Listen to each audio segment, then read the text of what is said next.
பச்சை மயில் வாகனனே சிவபால சுப்பிரமணியனே வா, என் இச்சையெல்லாம் உன்மேலே வைத்தேன், எல்லளவும் பயம் இல்லையே.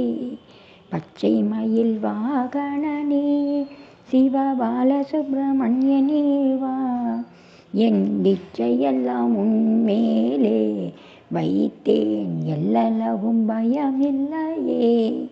கொச்சை மொழியானாலும் உன்னை கொஞ்சி கொஞ்சி பாடிடுவேன், என் சர்ச்சையெல்லாம் மறைந்ததப்பா, எங்கும் சாந்தம் நிறைந்ததப்பா. பச்சை மயில் வாகனனே சிவபால சுப்பிரமணியனே வா, என் இச்சையெல்லாம் உன்மேலே வைத்தேன், எல்லளவும் பயம் இல்லையே.